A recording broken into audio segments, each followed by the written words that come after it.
Subscribe to Infidelity Tales Lab. Now let's begin. The lunch crowd at Rosario's was thinning out when Marcus Mackey noticed his daughter Katie hunched over her piggy bank at the kitchen table, counting coins with the concentration of a jeweler examining diamonds.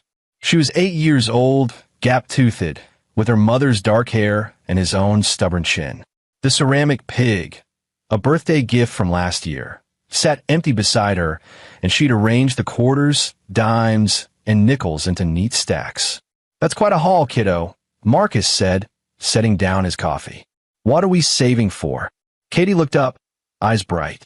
"Grandma Harriet's birthday is in 3 weeks. I want to get her something really special."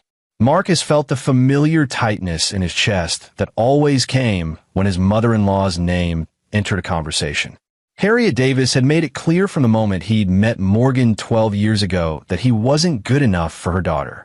The fact that he made documentaries, real films that exposed fraud and corruption, that actually mattered, meant nothing to Harriet. He wasn't a surgeon like her late father. He wasn't a corporate lawyer like her brother. He was just some filmmaker who barely scraped by, who'd had the audacity to marry into her family. "That's really sweet of you, Katie," Morgan said, appearing from the living room where she'd been reviewing contracts for her graphic design business. She kissed the top of their daughter's head. "Grandma will love whatever you pick." Marcus caught his wife's eye. They both knew that wasn't true. Harriet Davis wouldn't love anything Katie picked unless it came from Tiffany's with a receipt proving its worth. But Morgan, ever the peacekeeper, maintained the fiction that her mother was capable of appreciation. "How much have you saved?" Marcus asked. $47.50. Katie beamed. "I've been saving my allowance for 6 whole months. And I didn't buy candy or toys or anything. Mrs. Patterson of the craft store said I can take a jewelry making class with it. I want to make Grandma a bracelet. Mrs. Patterson showed me how to do this really pretty pattern with blue and silver beads. Blue is Grandma's favorite color." Morgan's expression softened, and Marcus felt something crack inside his chest. Their daughter had sacrificed months of small pleasures, had denied herself every childhood impulse, to create something meaningful for a woman who'd never shown her genuine warmth. Harriet tolerated Katie the way she tolerated Marcus, as unfortunate necessities in her daughter's life. "I think that's a wonderful idea," Morgan said. Marcus said nothing. He'd learned over the years that objecting to anything involving Harriet only caused fights. Instead, he pulled out his phone and opened the calendar, noting the date of Harriet's 65th birthday party. 3 weeks. 21 days of watching his daughter pour her heart into a gift that would likely be received with the enthusiasm Harriet reserved for telemarketer calls. His phone buzzed with a text from his producing partner, Jared Rangel. "Got the files on the pharmaceutical CEO. This is bigger than we thought. Can you review tonight?" Marcus had spent 15 years making documentaries that mattered. He'd exposed a corrupt city councilman, revealed safety violations at a nursing home chain, and documented systematic fraud at a for-profit college. His current project targeted a pharmaceutical executive who'd pushed addictive painkillers on vulnerable communities while knowing the risks. Marcus specialized in getting people to reveal themselves, in capturing truth on camera, in building narratives from evidence and testimony. He was good at his job, meticulous, patient. He knew how to research, how to investigate, how to wait for the perfect moment to strike. These skills had won him awards, had changed laws, had put people in prison. They'd never changed Harriet's opinion of him. "Daddy," Katie was looking at him expectantly. "Sorry, sweetheart. What did you say?" "I asked if you'd come with me to Mrs. Patterson's class next Saturday. Mommy has that client meeting." "Of course." Marcus ruffled her hair. "Wouldn't miss it." Katie grinned and went back to counting her coins, lips moving silently as she calculated. Marcus watched her, this small person who'd inherited her mother's kindness and his own determination. She didn't understand, yet, that some people couldn't be won over with love or effort, that some people measured worth in dollars and status, not in sacrifice and intention. But Marcus understood. He'd spent 12 years being measured and found wanting by Harriet Davis. The jewelry-making class took place in the back room of Patterson's Crafts, a cluttered space that smelled of glue and potpourri. Katie was the youngest student in a group of 6, but she attacked the project with fierce concentration. Mrs. Patterson, a plump woman in her 60s with kind eyes, guided Katie through the process of creating a beaded bracelet. "You're a natural," Mrs. Patterson told Katie, examining her work. "This pattern is tricky, but you're getting it perfect." Marcus sat in a folding chair, ostensibly reviewing footage on his laptop, but mostly watching his daughter.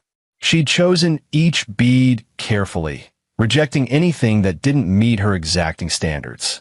The bracelet was taking shape, sapphire blue glass beads interspersed with silver charms, a delicate pattern that looked far more sophisticated than something an 8-year-old should be able to create. "It's beautiful, Katie," he said during the break. She held it up to the light, examining it critically. "You think Grandma will like it?" The hope in her voice nearly broke him. "I think you put your whole heart into it. That's what matters."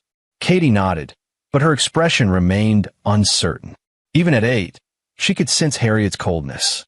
Children were intuitive that way. They knew when they weren't fully wanted, even if they couldn't articulate it. Over the next 2 weeks, Katie worked on the bracelet during every spare moment. She added a small charm shaped like a heart, carefully etched it with the letter H, using a tool Mrs. Patterson had loaned her. She polished each bead until it gleamed. She tested the clasp repeatedly to ensure it wouldn't break. Marcus documented it without Katie knowing, using his phone to capture quick clips of her focused expression, her careful hands, her determined effort. He wasn't sure why he was doing it. Some instinct, perhaps, born from years of knowing that everything could be evidence. Morgan planned Harriet's birthday party with her usual efficiency. It would be held at Harriet and Herbert's house, a sprawling colonial in Westchester that Harriet never let anyone forget had been her family for 3 generations. There would be 30 guests, all from Harriet's social circle, country club friends, bridge partners, members of her various charitable boards. People who measured their worth in property values and stock portfolios. "Mom wants you to wear the Navy suit," Morgan told Marcus the night before the party. "She says it photographs better." "I'll wear what I own," Marcus said, not looking up from his laptop. He was reviewing interview footage, watching a pharmaceutical rep admit on camera that she'd known the pills were addictive, but had been instructed to downplay the risks. Morgan sighed. "Marcus, please. It's one afternoon. Can we just get through it without incident?" He looked at her then, this woman he loved, who was caught perpetually between her husband and her mother. Morgan had her own spine. She defied Harriet to marry him, had built her own successful business, raised their daughter with values that contradicted everything Harriet stood for. But she was also Harriet's only child, bound by complicated ties of obligation and guilt. "I'll be on my best behavior," Marcus promised. "I'll wear the Navy suit. I'll smile for photos. I'll pretend that your mother doesn't spend every family gathering implying I'm not good enough for you." "She doesn't." Morgan started, then stopped. They both knew it was true. Just for Katie's sake. She's so excited about giving her gift. That was the leverage Harriet always had, Marcus realized. Not the direct attacks, but the way she made Morgan worry about Katie's feelings. The way she forced them all to perform this charade of family harmony for the sake of a child who deserved better than a grandmother who couldn't see past her own prejudices.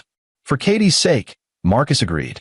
Harriet Davis's 65th birthday party was exactly the kind of event Marcus had learned to endure. Catered food arranged on silver platters, crystal champagne flutes, classical music playing softly in the background, guests in expensive clothes making polite conversation about things that didn't matter, recent vacations, upcoming theater performances, the renovation someone was doing to their summer house. Marcus wore the Navy suit and stood near the bar, nursing a scotch and making minimal small talk. His father-in-law, Herbert Davis, found him there. Herbert was a retired investment banker, 70 years old, with the kind of distant politeness that came from a lifetime of not rocking boats. "Marcus," Herbert said, nodding. "How's the documentary business?" "Good. We're finishing a project on opioid manufacturers." "Ah." Herbert's expression suggested this was slightly distasteful, like discussing sewage systems at a dinner party. Morgan mentioned that. Important work, I'm sure. The conversation died there, as it always did. Herbert and Marcus had nothing in common except Morgan, and even that connection felt tenuous at these gatherings, where Marcus was reminded repeatedly that he existed at the margins of this world. Katie found him an hour into the party, the small wrap box clutched in both hands. She'd wrapped it herself, the paper slightly crooked but covered in hand-drawn hearts and flowers. "Is it time yet?" she whispered. Marcus checked his watch. "Your mom said they're doing gifts after dinner. About 20 minutes. "I'm nervous," Katie admitted. "Why, sweetheart? What if Grandma doesn't like it?" Marcus knelt down to her level, ignoring the eyes of nearby guests. "You made something beautiful with your own hands. You put 6 months of saving and 2 weeks of work into it. That means something, Katie. That means everything." She nodded, but her fingers tightened on the box. Dinner was formal, seated at a long table, placed cards designating exactly where each guest belonged. Marcus was near the end, between a retired judge and a woman who owned an art gallery. Katie sat with Morgan's cousin's children across the room. Harriet held court at the head of the table, resplendent in cream silk, accepting compliments and well wishes with practiced grace. Marcus watched her throughout the meal, this woman who'd made it her mission to remind him of his inadequacy. Harriet was handsome rather than beautiful, with sharp features and steel gray hair styled into an elaborate updo. She had Morgan's eyes, but none of her warmth. Everything about Harriet was carefully curated. Her clothes, her home, her friends, her persona. She'd built an identity around status and appearances, and she defended it fiercely against anything that threatened to expose it as the facade it was. After dinner, guests moved to the living room for gifts. Harriet sat in a wingback chair that might as well have been a throne, Herbert standing beside her like a courtier. Guests presented their offerings one by one.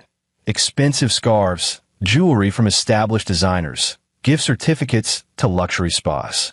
Harriet accepted each with gracious thanks that felt rehearsed, her eyes calculating the value of each item. Katie waited until last, standing small and nervous near the fireplace. "Come here, darling," Harriet said when her turn came, her tone the particular kind of false affection she reserved for children. Katie approached slowly, the wrapped box extended like an offering. "Happy birthday, Grandma. I made this myself." Marcus's jaw tightened. He could see it already, the dismissive glance, the patronizing thank you, the quick setting aside. But he'd underestimated Harriet's capacity for cruelty. She opened the box carefully, tissue paper rustling. Inside, nestled in cotton, lay the bracelet Katie had spent weeks perfecting. The sapphire beads caught the light. The silver charms gleamed. The small etched heart with its careful H was visible on top. Harriet lifted it out, held it up to the light for approximately 3 seconds, and then, with the entire room watching, dropped it into the trash can beside her chair. The room went silent. "I don't wear cheap garbage," Harriet said, her voice clear and cutting. She looked at Katie with something between pity and disdain. "Perhaps when you're older, you'll understand quality. Morgan, dear, didn't you teach her better than to waste money on craft store trinkets?" Katie's face crumpled. The sound she made, a small, wounded gasp, cut through the silence like a scream. She turned and ran from the room, tears already streaming down her face. Morgan stood, her own face pale. "Mother, that was—" "Honest," Harriet interrupted. "The child needs to learn standards." Marcus was already moving. He walked past Morgan, past the shocked guests, past Harriet's satisfied expression. He went to the trash can, reached in, and pulled out the bracelet. Tissue paper and ribbon clung to it. He brushed them off carefully, closed his hand around the delicate beads and charms his daughter had spent 6 months of allowance and 2 weeks of effort creating. Then he turned and looked at Harriet, really looked at her. He saw past the expensive clothes and carefully maintained facade to the small, petty woman underneath. The woman who measured her worth by making others feel worthless. He didn't say anything. There was nothing to say that wouldn't escalate into a scene that would only hurt Katie more. Instead, Marcus walked out of the room, found his daughter sobbing in the upstairs bathroom, and sat on the floor beside her. I hate her, Katie choked out between sobs. I hate her so much. I know, Marcus said softly.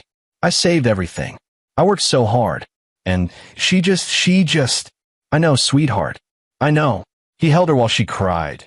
This small person whose only crime was loving someone who didn't deserve it. The bracelet was still in his hand, and he looked at it. Really looked at it, seeing the hours of concentration, the careful selection of each bead, the love embedded in every charm. Morgan found them there 20 minutes later. Her eyes were red, suggesting she'd been crying too. We're leaving, she said quietly. I told my mother. I told her that was unforgivable. What did she say? Marcus asked. That I'm being oversensitive. That Katie needs to learn that not everything deserves praise. Morgan's voice broke.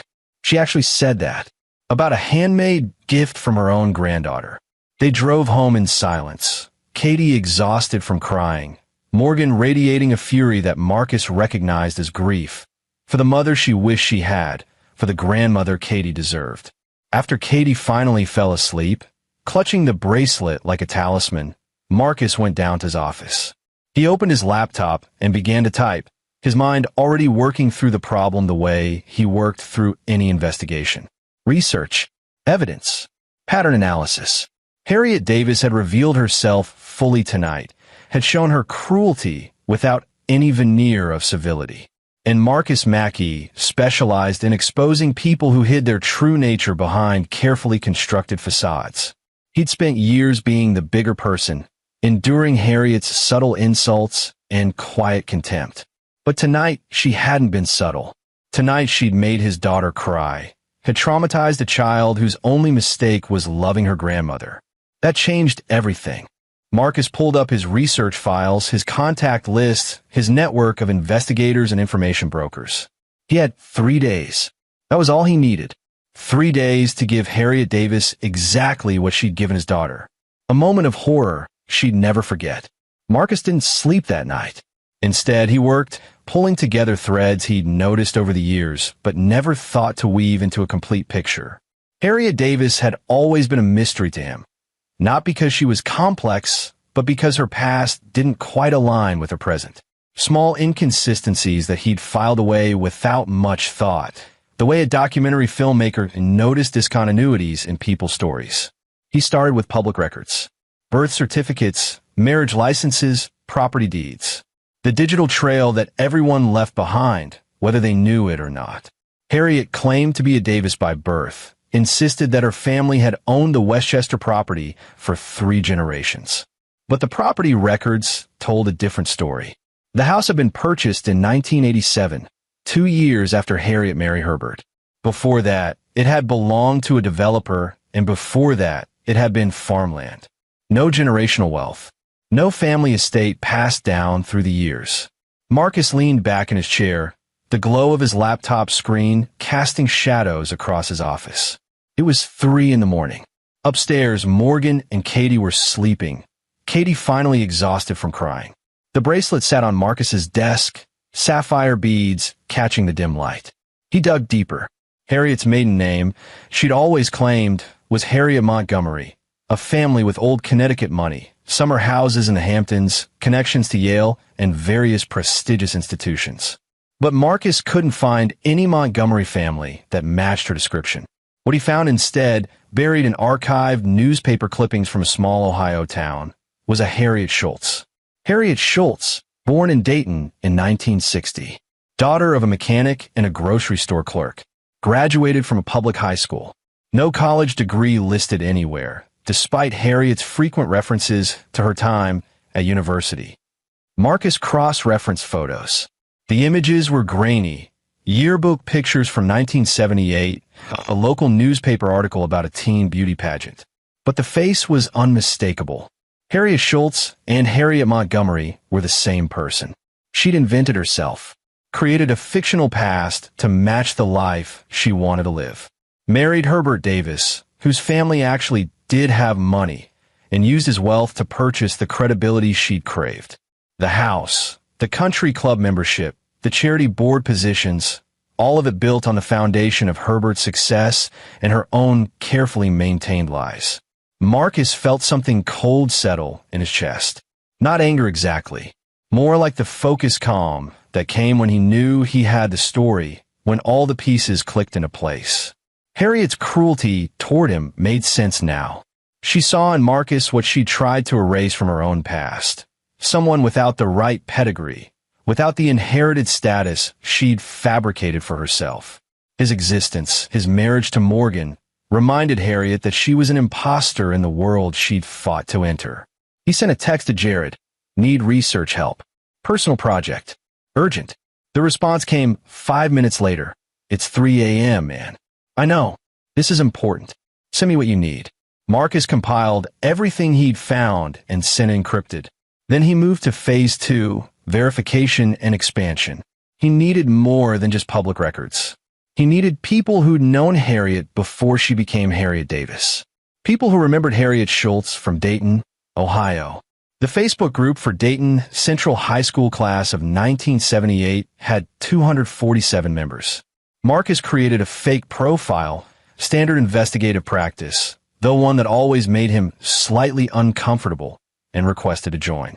While he waited for approval, he cross-referenced the yearbook photos he'd found with current social media profiles. By dawn, he had 3 potential contacts: Lynette Hurley, who'd been in Harriet's homeroom, Brett Patton, who'd played football and appeared in several photos with Harriet, and Ramona Graham, who'd been Harriet's lab partner in chemistry. Marcus sent careful, strategically worded messages.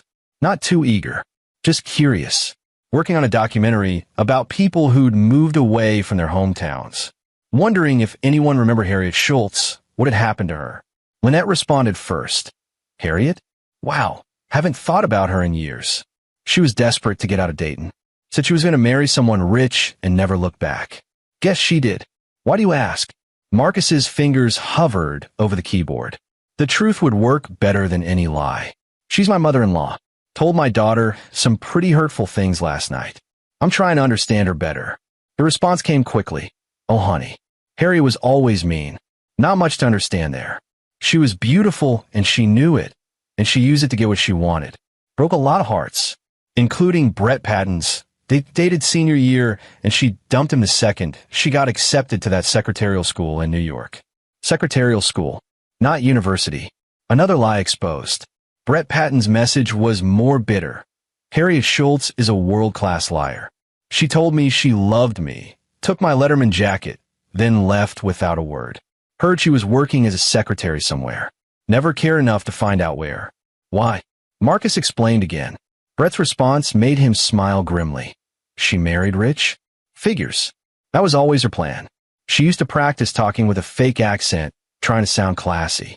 Is she still pretending she's something she's not? Every single day, Marcus wrote back. Ramona Graham provided the most damaging information. Harriet was smart enough, but lazy. She cheated on every major test we had. She'd seduced the smart boys into giving her answers. I reported her once, and she made my life hell for months. Spread rumors, vandalized my locker, got her popular friends to exclude me from everything. I was glad when she left. Is she still awful? Worse, Marcus replied. By Sunday afternoon, Marcus had a complete picture. Harriet Schultz had left Dayton at 18 with a high school diploma and big dreams. She'd attended Catherine Gibbs Secretarial School in Manhattan. Not Yale, not Vassar, not any of the universities she'd implied she attended. She'd worked as a secretary at an investment firm where she'd met Herbert Davis, a junior analyst with family money. She'd seduced him, married him within a year, and spent the next 4 decades constructing an entirely fictional past. The country club friends, the charity boards, the carefully curated social circle.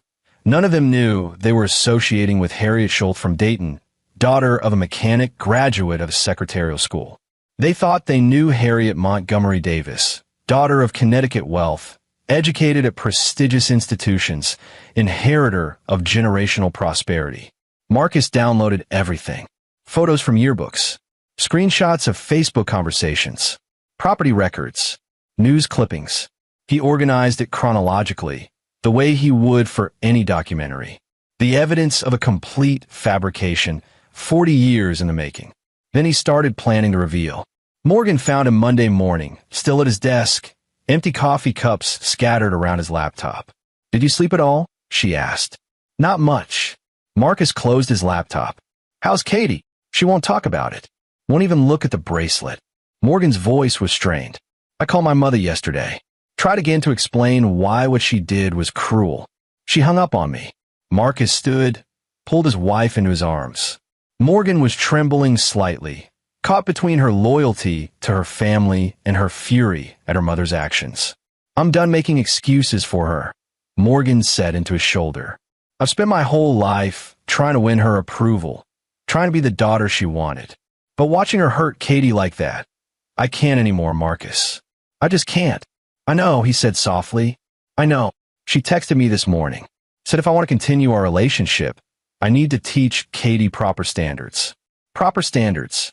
As if loving your grandmother and wanting to give her a handmade gift is some kind of failure.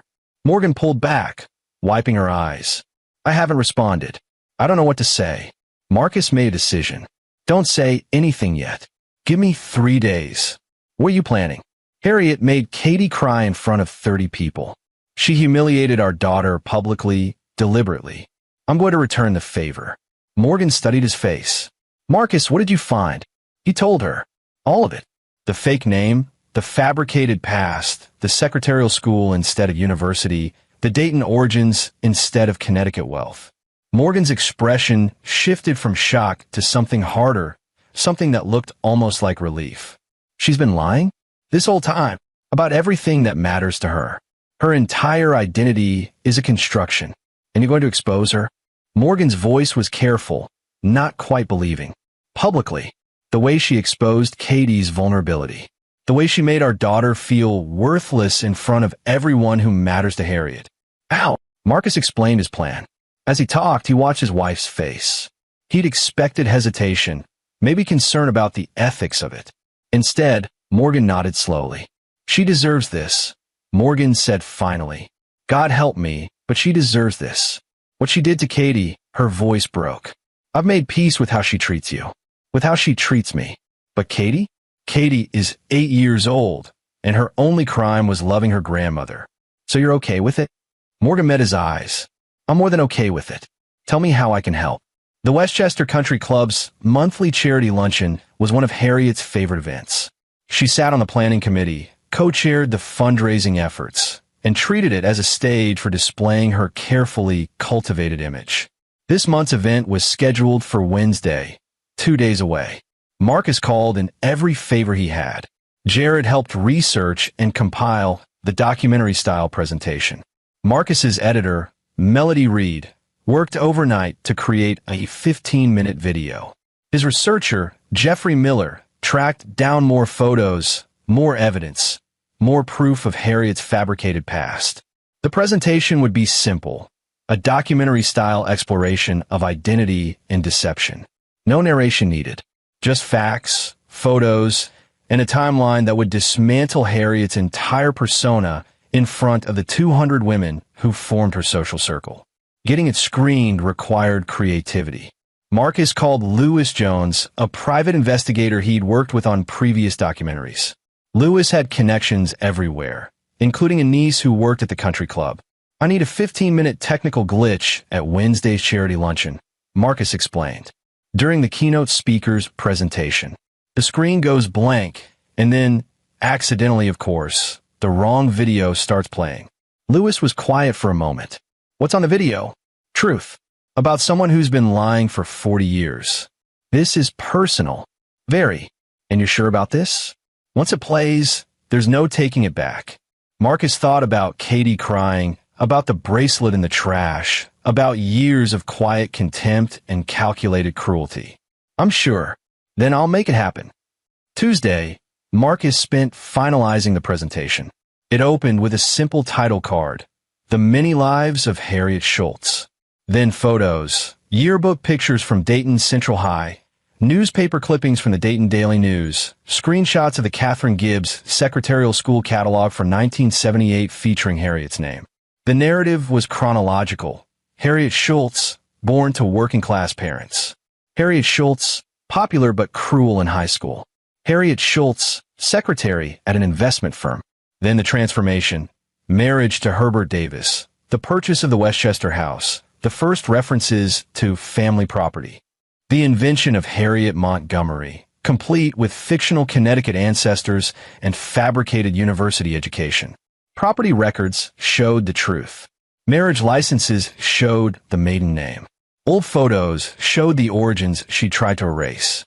The presentation ended with recent photos. Harriet at charity events, Harriet at the country club, Harriet surrounded by friends who thought they knew her. The final image was Katie's tear-stained face from the birthday party, followed by a photo of the bracelet in the trash. A final title card. Some people create new identities to escape their past. Some do it to hurt people in their present. Sometimes the truth matters.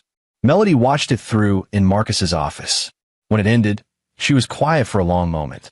"This will destroy her," she said finally. "Yes. You're absolutely certain?" Marcus thought about his daughter, still not speaking much, still unable to look at the bracelet she'd worked so hard to create. "I'm certain." "Then let's make sure the audio is perfect. If we're doing this, we're doing it right." Wednesday morning, Marcus woke before dawn. Morgan was already up, sitting at the kitchen table with coffee. "I dreamed about my mother," she said. "About when I was little. She wasn't always like this, you know. After my father died, my real father, before Herbert, she changed. Got harder, more focused on status and appearances. Like she was terrified of being vulnerable again.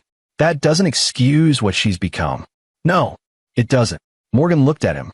"Is this really happening?" "Today. In about 6 hours. I should feel guilty or conflicted, but I just feel relieved. Like maybe finally there will be consequences for her cruelty." Katie came downstairs as they were finishing breakfast. She was quiet, picking at her cereal, dark circles under her eyes from restless sleep. "Do you have school today, sweetheart?" Marcus asked, though he knew the answer. Katie nodded. "I don't want to go. Bad dreams. Just don't feel good." She pushed her cereal away. "Can I stay home?" Morgan and Marcus exchanged looks. Katie never wanted to skip school. She was conscientious, almost obsessive about her perfect attendance record. "Of course," Morgan said. "We can have a movie day. Your choice."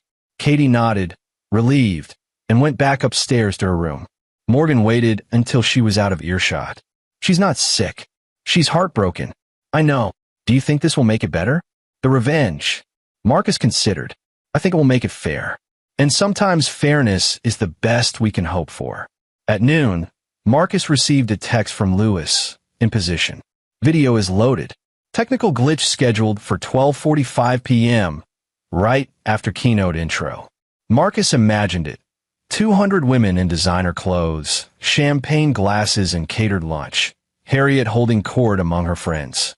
The keynote speaker would be someone important, a minor celebrity or prominent philanthropist, someone Harriet had helped recruit to prove her influence and connections. The speaker would be introduced. The lights would dim. The screen would flicker to life for the presentation. And then, technical difficulties. A blank screen. Confused murmurs. Someone scrambling to fix it. And then his video would play. 15 minutes of carefully documented truth. Harriet's real past, her real origins, her systematic deception. All of it displayed on a 20-foot screen in front of everyone who mattered to her. Marcus's phone rang. "Jared, you're really doing this?" his producing partner asked. "It's already done. I've known you for 8 years, Marcus. You've always been the most ethical filmmaker I know.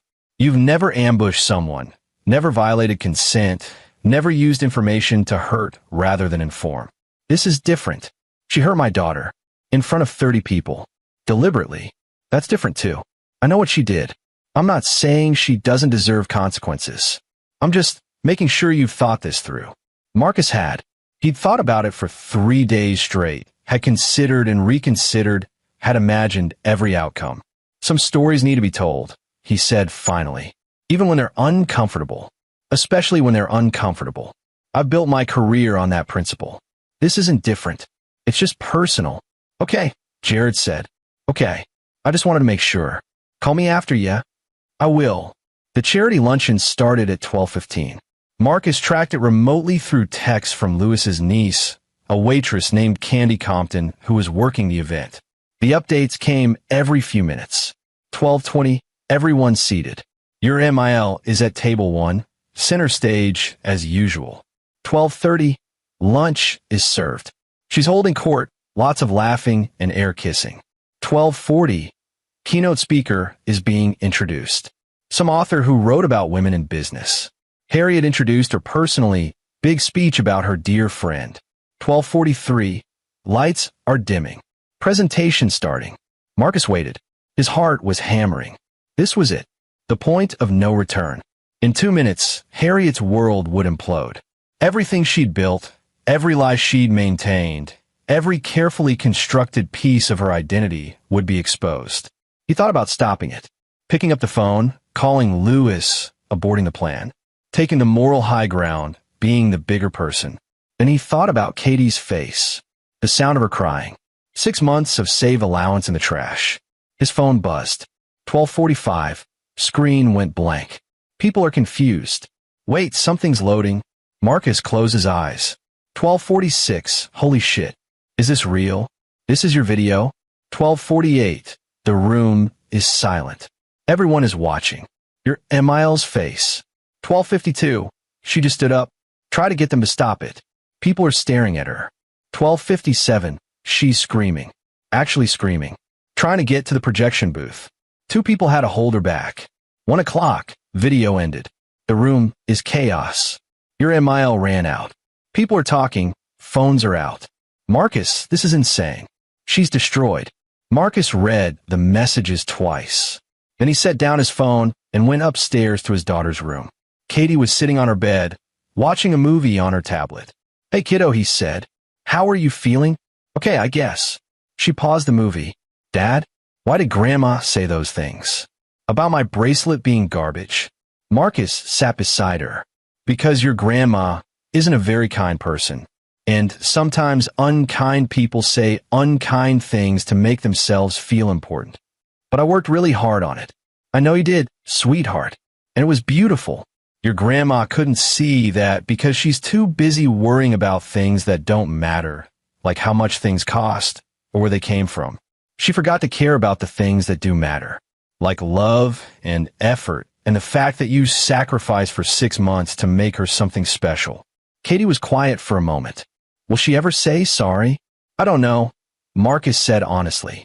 Some people don't know how to apologize. But what I do know is that what she said was wrong.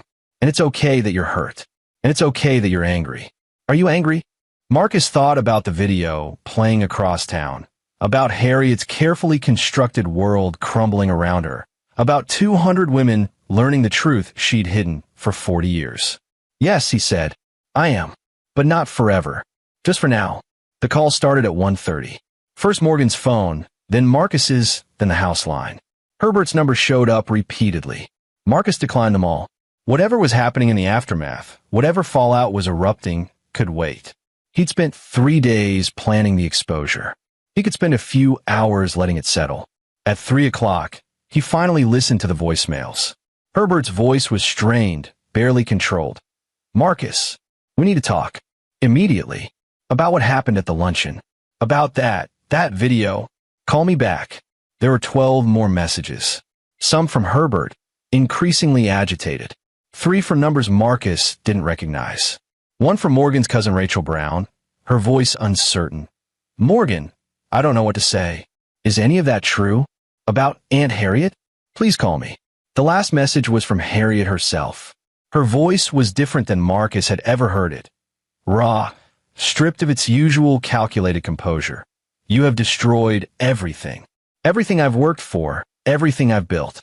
I will never forgive this. Never. You tell Morgan she needs to choose, you or her family. She needs to choose right now. Marcus deleted the message and went to find his wife. Morgan was in the garden, supposedly weeding, but mostly just sitting on the ground, staring at the flower beds.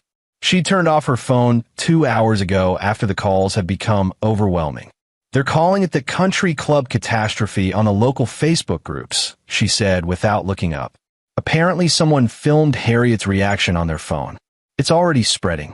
Marcus sat beside her in the dirt. Are you okay? I don't know. I keep thinking I should feel guilty. I should feel bad for her. She's my mother, and her entire life just imploded in front of 200 people. But all I can think about is Katie crying, and that bracelet in the trash, and the 1,000 small cruelties she's inflicted over the years. Morgan finally looked at him. Does that make me a terrible person? It makes you honest. My cousin Rachel called, asked if it was true. I said yes. Then she asked why I never told anyone, and I realized, didn't know. Not all of it. The date in childhood, the secretarial school. I knew Mom was sensitive about her past, that she didn't like talking about her family. But I thought it was grief. Loss. I didn't know she'd invented an entirely different history. Your father knew, Marcus said, or suspected. Anyway, the property records don't lie. He knew the house wasn't a family estate. Morgan nodded slowly. Herbert always let her control the narrative. About everything. He's been enabling her for 40 years. She pulled out a weed, examining its roots. I wonder if he resents you or thanks you. For finally telling the truth he was too afraid to tell. At 4 o'clock, Lewis called with an update. The fallout is spectacular. Your mother-in-law tried to claim the video was fake, that you'd fabricated everything out of spite. But someone at the luncheon, a retired lawyer, spent the afternoon fact-checking. She verified the property records, found the high school yearbook online, confirmed the secretarial school attendance. Posted all to the country club's private Facebook group with a note saying everything in the video was factually accurate. What about Harriet? Last I heard, she locked herself in her bedroom.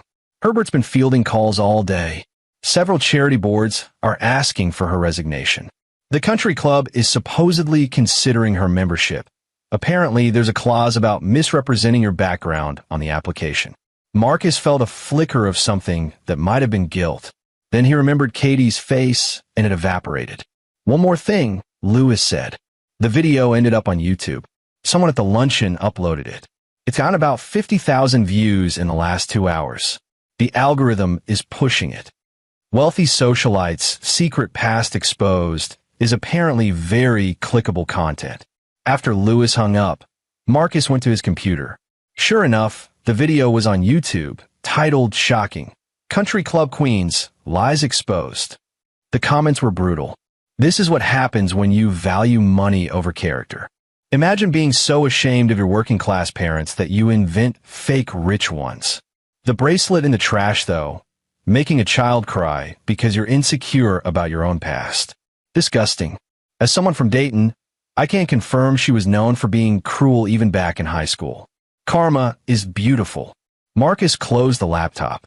The video's viral spread was beyond his control now, beyond his intention. He'd wanted to expose Harriet to her social circle, to give her a taste of public humiliation. But the internet had amplified it into something larger, more permanent. Katie appeared in the doorway of his office. Grandma called. Marcus's blood went cold. What? She called my tablet. I answered because I thought it was Mommy. Katie's voice was small. She said mean things. Marcus was across the room in 3 steps. What kind of mean things? She said you're a liar and a bad person. She said I shouldn't love you because you're trying to destroy our family. She was crying and yelling. Katie's eyes were wide. I hung up on her. Was that bad? No, sweetheart. That was exactly right.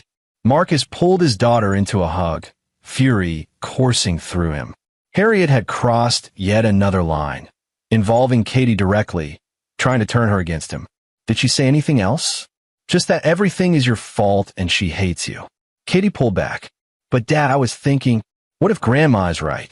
What if this is all your fault? Marcus knelt down to her level. Katie, your grandmother did something cruel to you. She threw away a gift you made with love. That hurt you, didn't it? Katie nodded. What happened today is because of that cruelty. I made sure other people know the truth about who your grandmother really is. Not the person she pretends to be, but who she actually is inside. Someone who lies and hurts people. Is that my fault for telling the truth? Or her fault for lying and being cruel? Katie considered this. But everyone's mad now. And sad. And Grandma's crying. Sometimes when people face consequences for their actions, they get upset. That doesn't mean the consequences were wrong. It means they're finally being held accountable. Marcus touched his daughter's cheek. You saved your allowance for 6 months. You worked hard on that bracelet. You gave it with love. and she threw it away like trash. None of that is okay, Katie. None of it. But you made it worse. I made it public. There's a difference. Marcus sighed. Let me ask you something. If someone was being mean to your friend at school, and you told the teacher, would that be making it worse? Or would that be making sure the mean kid faced consequences? Telling the teacher, Katie said slowly. That's what I did. I told the truth to people who needed to know it. Your grandmother has been lying for a very long time. About who she is, where she came from. And she used those lies to feel superior to other people, to hurt them. I decided the lies needed to stop. Katie was quiet, processing. Then, is she still my grandma? That's complicated. She's still related to you. But whether she acts like a grandma, someone who loves you and treats you kindly, that's up to her. After Katie went back upstairs, Morgan appeared with her phone. Herbert wants to come over. To talk. He says Harriet is not well. That we need to discuss what happens next. Do you want him to come? Morgan's jaw tightened.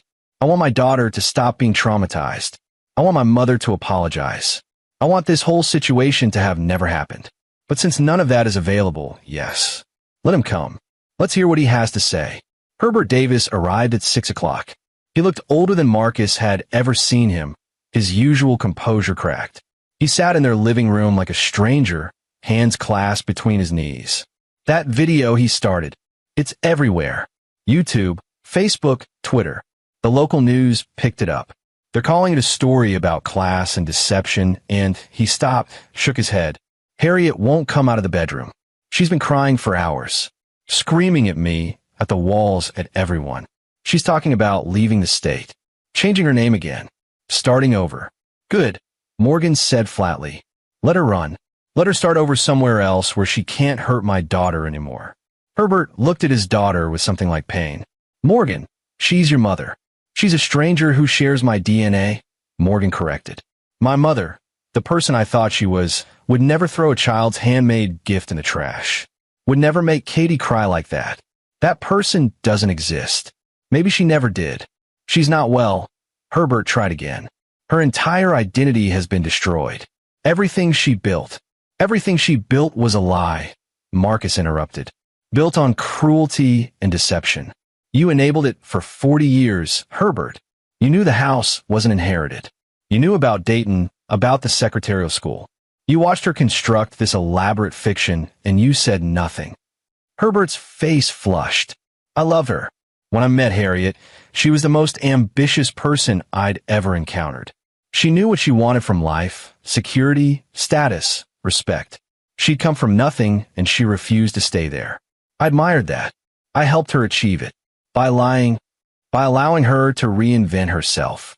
Is that so terrible? People do it all the time. They move, they change, they become who they want to be instead of who they were born as. The difference, Marcus said carefully, is that most people don't use their reinvention to hurt others. Most people don't build their new identity on a foundation of cruelty toward anyone who reminds them of what they left behind. Harriet didn't just reinvent herself. She weaponized her fake past against everyone she deemed inferior. Herbert had no response to that. Why are you here, Dad? Morgan asked. What do you want from us? Your mother wants you to make him take the video down. Remove it from the internet.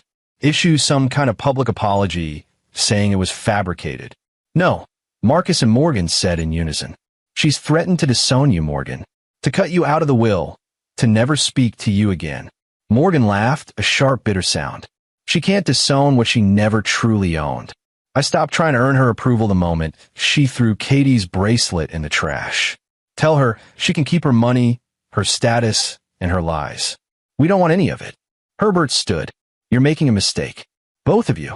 Harriet is vindictive when she's hurt. She'll retaliate. Let her try, Marcus said. Every lie she told is documented.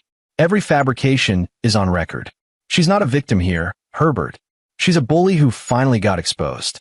After Herbert left, Morgan sat in silence for a long moment. Then she picked up her phone and began typing. What are you doing? Marcus asked. Posting. On Facebook, Instagram, everywhere. I'm telling our side of the story. About the bracelet, about Katie, about years of casual cruelty. If Harriet's life is being dissected online, people should know why. They should know what she did to earn this. Morgan's post was simple and devastating. My daughter saved her allowance for 6 months to buy her grandmother a handmade birthday gift. Her grandmother threw it in the trash in front of 30 people and called it cheap garbage. My daughter is 8 years old. The video you've seen circulating about my mother's fabricated past, that's context. That's karma.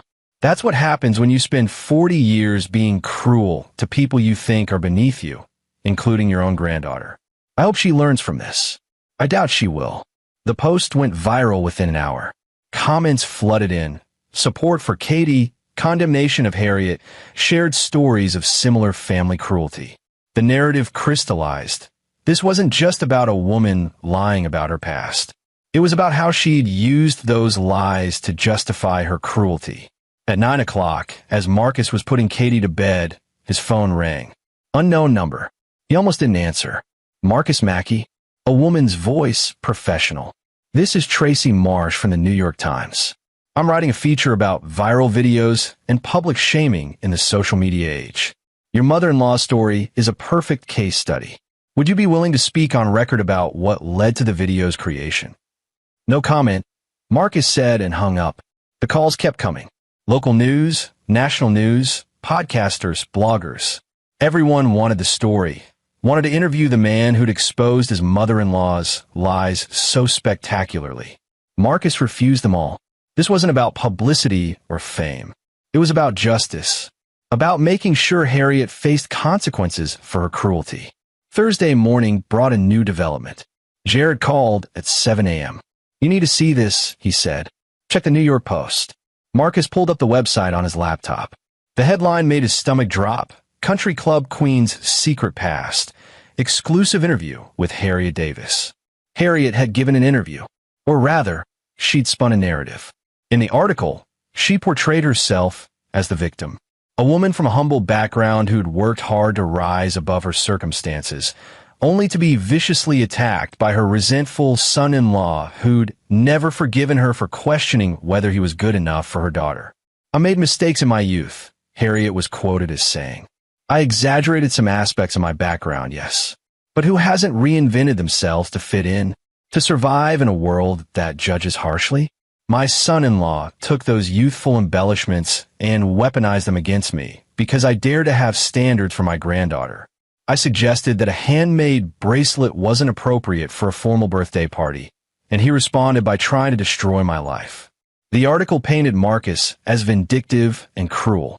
It mentioned his documentary work, suggesting he'd used his skills in manipulation and selective editing to craft a misleading narrative.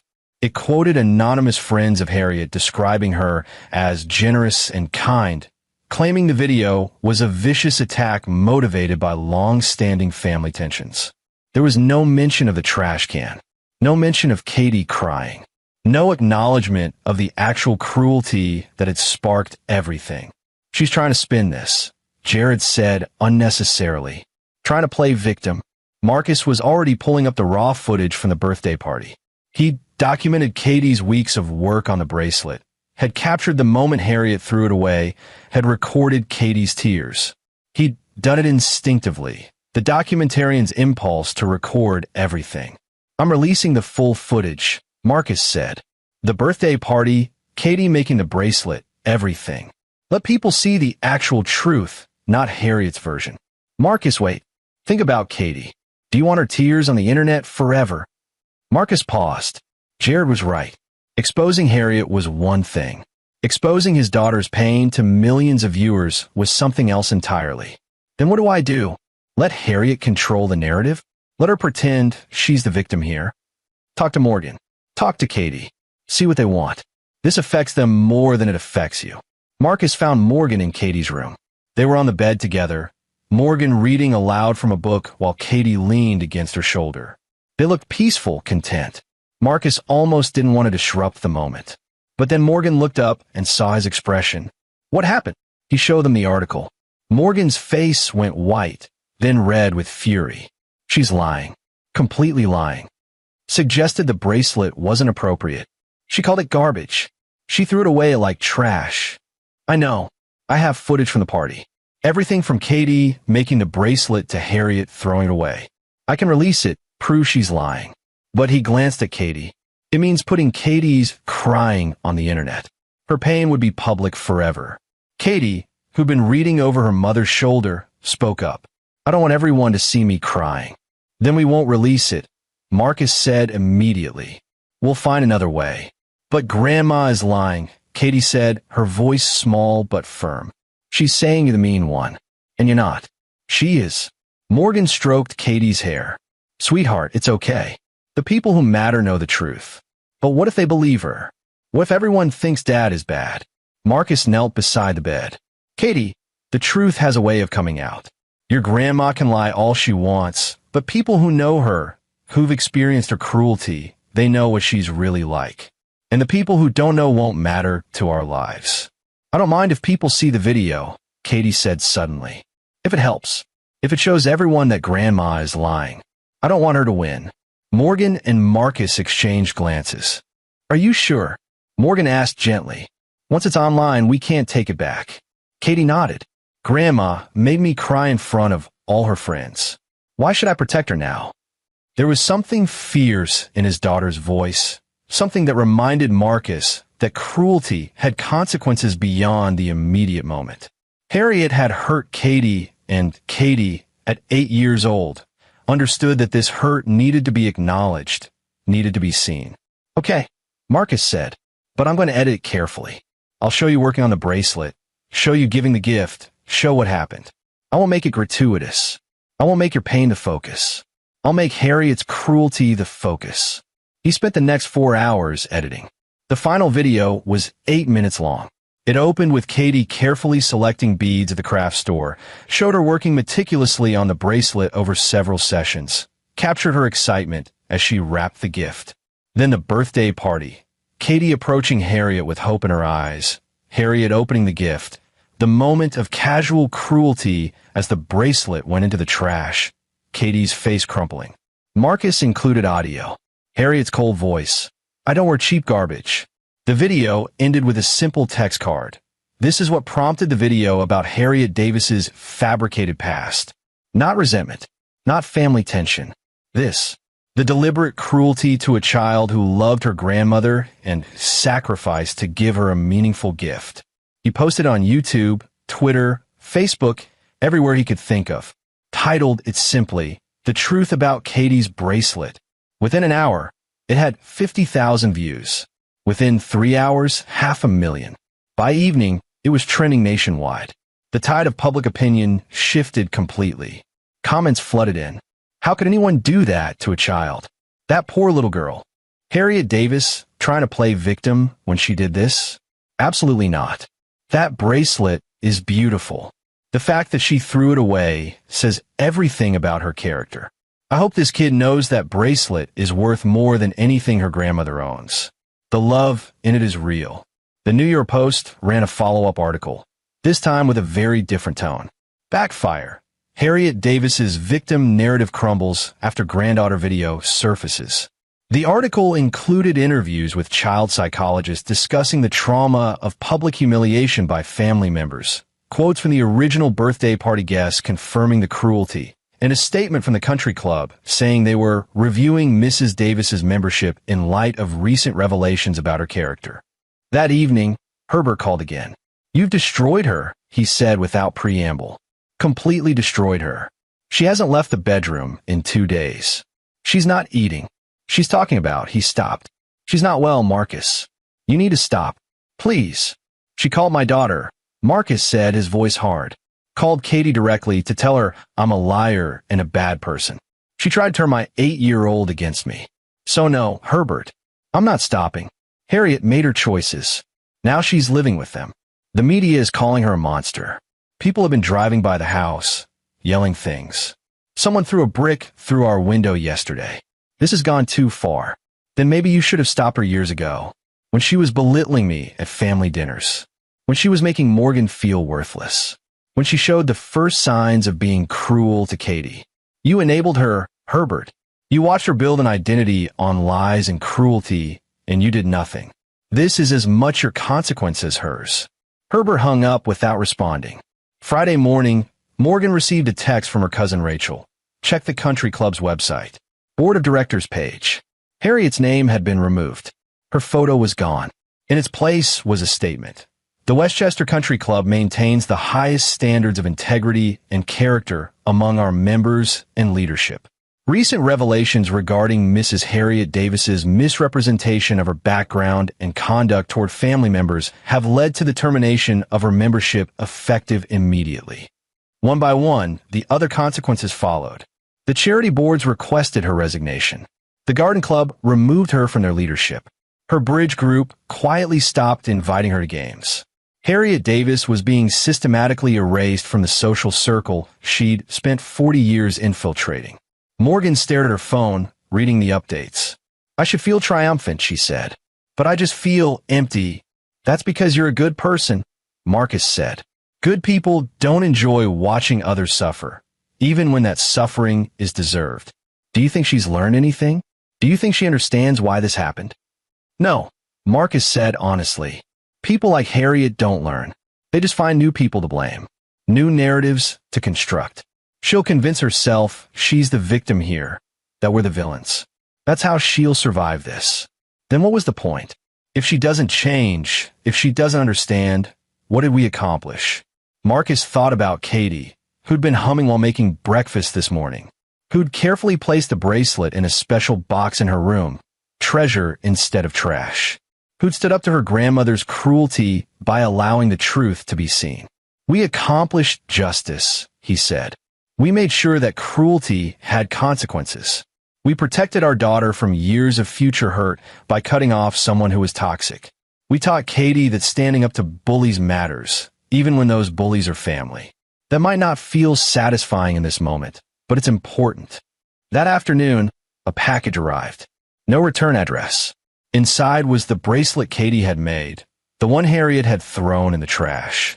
Except now, it was broken, snapped into pieces, beads scattered loose in the box, and a note in Harriet's handwriting. You wanted this garbage so badly. Now you have it. I hope you're happy with what you've destroyed. Katie found the package before Marcus could intercept it. She stared at the broken beads, her face unreadable. She broke it, Katie said quietly. She broke it on purpose. Marcus knelt beside her. I'm so sorry, sweetheart. No. Katie's voice was suddenly strong. Don't be sorry. This proves you were right. This proves she's mean. Really, truly mean. She picked up one of the blue beads. Can we make it again? Can we make it better? We can make anything you want. I want to make it for me this time. Not for Grandma. For me. So I can remember that I made something beautiful, and even if someone breaks it, I can make it again. Morgan appeared in the doorway, saw the broken bracelet, and her expression hardened. She pulled out her phone and took a photo of the destruction. What are you doing? Marcus asked. Documenting. One last piece of evidence. One more proof of who she really is. Morgan posted the photo with a caption. My mother received my daughter's heartfelt gift and threw it in the trash. Now she sent it back to us, deliberately broken. This is who Harriet Davis is. This is the cruelty we're protecting our daughter from. To anyone who still thinks she's the victim in this story, look at what she did to a handmade bracelet from a child. Then explain to me how we're the cruel ones. The post went viral immediately.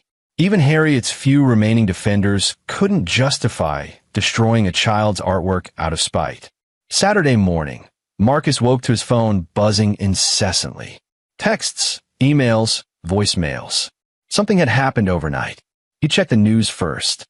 The headline stopped his breath. Harriet Davis arrested.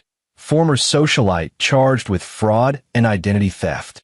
The article explained that an investigative journalist, inspired by Marcus's documentary, had done a deep dive into Harriet's past. What they'd found went beyond simple name changes and fabricated social background. Harriet had, at various points, stolen credit card information from colleagues at the secretarial firm where she'd worked. She'd forged documents to apply for loans she never repaid. She'd even fraudulently claimed to be the executor of an estate that wasn't hers, collecting funds meant for actual heirs. The crimes were old, some dating back 35 years, but they'd never been prosecuted because no one had connected them to Harriet Montgomery Davis. The investigator had found the paper trail, matched it to Harriet Schultz, and presented it to law enforcement. Harriet had been arrested at 2 a.m. at her Westchester home. Marcus sat in his kitchen, reading the article 3 times. He hadn't known about the fraud, hadn't suspected Harriet's reinvention involved actual crimes. He'd only meant to expose her lies and cruelty. But the investigation he'd sparked had uncovered something much darker. The statute of limitations had run out on some of the charges, but several were still prosecutable. The article estimated Harriet faced 5 to 10 years in prison if convicted. Morgan came downstairs, saw his expression, and read the news on her own phone. She sank into a chair. "I didn't know," Marcus said immediately. "I swear, Morgan, I had no idea she'd actually committed crimes." "I know." Morgan's voice was hollow. "I believe you. But God, Marcus. Prison? My mother might go to prison. She might deserve it. I know she does. Morgan put her face in her hands. "This is bigger than I ever imagined. Bigger than the lies about her past. She actually hurt people. Stole from them." The phone rang. Herbert's number. Morgan answered on speaker. "Morgan." Herbert's voice was wrecked. "They took her. The police. They arrested her in the middle of the night. She's been charged with fraud, with identity theft. They're saying she could go to prison for years." "I know, Dad. We saw the news. This is Marcus's fault. All of it. If he hadn't made that video, if he hadn't exposed her, none of this would have happened." "No," Morgan said firmly. "This is Mom's fault. She committed crimes. She stole from people. She's not a victim, Dad. She's a criminal. She made mistakes decades ago. Everyone deserves a second chance." "She didn't give Katie a second glance before throwing her gift in the trash," Morgan shot back. "She didn't give Marcus a chance for 12 years of marriage. She used her reinvention not to become better, but to become worse, cruel, entitled, judgmental. So no, Dad, I don't feel sorry for her. I feel sorry for the people she stole from. I feel sorry for Katie, who had to learn that her grandmother is a monster. But I don't feel sorry for Mom." Herbert was silent for a long moment. Then, quietly, "She's asked for you. At the jail. She wants to see you. Tell her no." "Morgan." "No, Dad. I'm done. Done protecting her. Done making excuses. Done subjecting myself and my family to her toxicity. She made her choices. Now she gets to live with them." Morgan hung up and immediately started crying. Not sad tears, but angry ones, tears of frustration and grief for the mother she'd never really had. Marcus held her while she cried, while Katie wandered downstairs looking confused, while the morning sun streamed through the kitchen windows and their phones continued to buzz with notifications. "Is Grandma really going to jail?" Katie asked eventually. "Maybe," Marcus said honestly. "She did some bad things a long time ago. Things she needs to answer for." "Good," Katie said, with the fierce certainty of childhood justice. "People who are mean should have to answer for it." The trial took place 6 months later. Marcus and Morgan didn't attend, but they followed the news coverage. The prosecution presented a damning case. Document Harriet had forged, statements from people she'd stolen from, evidence of a decades-long pattern of fraud and deception. The defense argued that the statute of limitations should apply, that Harriet had reformed, that she'd spent 40 years as an upstanding citizen. The jury didn't buy it. They saw a woman who'd built her entire life on lies and theft, who'd never shown genuine remorse, who'd blamed everyone but herself for her downfall. Harriet Davis was convicted on 6 counts of fraud and sentenced to 8 years in prison. Herbert divorced her 3 months later. He sold the Westchester house and moved to Florida. He sent a letter to Morgan, apologizing for his role in enabling Harriet for not protecting Morgan from her mother's toxicity. He wanted a relationship with his granddaughter, if Morgan would allow it. Morgan was cautious, but willing. Herbert was complicit, yes, but he'd also been manipulated for 40 years. He deserved a chance to prove he could be better. 1 year after the birthday party incident, Marcus found Katie in her room, carefully working on a beaded bracelet. This one was different, more complex, more sophisticated, incorporating techniques she'd learned from advanced classes. "Who's that for?" he asked. Katie held it up to the light. Me. I make them for myself now. Mrs. Patterson says I'm good enough to sell them if I want. She knows someone who owns a boutique. That's amazing, kiddo. Daddy, Katie set down the bracelet. Do you ever feel bad? About Grandma being in prison. Marcus considered his answer carefully. I feel bad that the situation happened at all. I feel bad that your grandmother made the choices she made, both recently and years ago. But do I feel bad that she's facing consequences? No. Actions have consequences, Katie. That's an important lesson. I saw her on the news yesterday. She looks sad. I'm sure she is sad. Prison is hard. Facing punishment for your mistakes is hard. But that doesn't mean the punishment is wrong. Katie nodded slowly. I don't miss her. Is that bad? No, sweetheart. You can't miss what you never really had. Your grandmother never showed you real love or kindness. You don't owe her your grief. I miss the idea of her, though. Like, I wish I had a nice grandma who baked cookies and told stories and loved me. But that was never real, was it? No, Marcus said gently. That was never real. Katie picked up the bracelet again, fingers moving surely through the pattern. Mrs. Patterson says every bead is like a moment. Good or bad, they all go into making the whole thing beautiful. I think about that sometimes. About how even the bad stuff, Grandma being mean, the video, everything, it all made our family stronger. Made me stronger. Marcus felt his throat tighten. You're wise beyond your years, Katie Mackey. I get it from you, she said matter-of-factly, then went back to her work. Downstairs, Morgan was on a video call with Herbert, who was showing Katie his new apartment in Tampa, talking about how she could visit next summer if she wanted. Morgan was smiling, genuinely smiling, in a way Marcus hadn't seen when Harriet was part of their lives. The documentary about pharmaceutical fraud had premiered to critical acclaim, won awards, led to policy changes. Marcus was working on a new project now about corporate whistleblowers. His career was thriving, but more importantly, his family was healing. The story of Harriet Davis became a cautionary tale on the internet, about the dangers of building your identity on lies, about how cruelty eventually finds its consequences, about the importance of authentic living over curated perfection. The video of Katie's bracelet being thrown away was shown in parenting classes as an example of emotional abuse. The documentary Marcus had created was used in media ethics courses as a case study in revenge versus justice. Marcus had stopped reading the coverage months ago. He'd accomplished what he set out to do: protect his daughter, expose cruelty, ensure consequences. The rest was just noise. That evening, after Katie was asleep, Marcus and Morgan sat on their back porch with wine and comfortable silence. Do you ever regret it? Morgan asked. The video, everything that followed. Marcus thought about Katie's tears, about years of subtle cruelty, about Harriet's sneer as she dropped the bracelet in the trash. No, he said.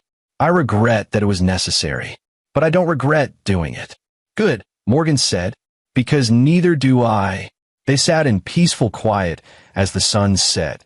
Two people who'd chosen honesty over comfort, justice over false peace.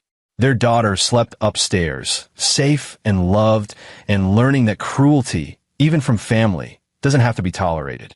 And somewhere in a minimum security prison, Harriet Davis faced the consequences of a lifetime of lies.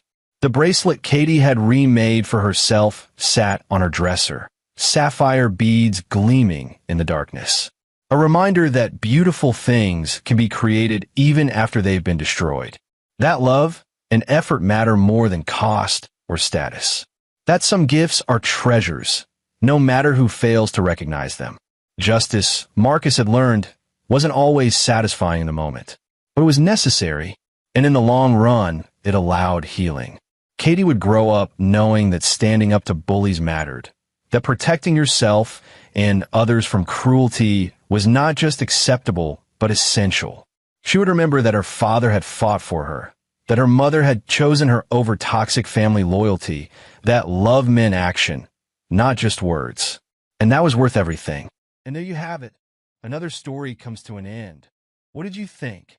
I'd love to hear your thoughts in the comments below. If you enjoy this story, consider joining our community by subscribing. It means the world to us. For more stories like this one, Check out the recommended videos on screen. And I'll see you there.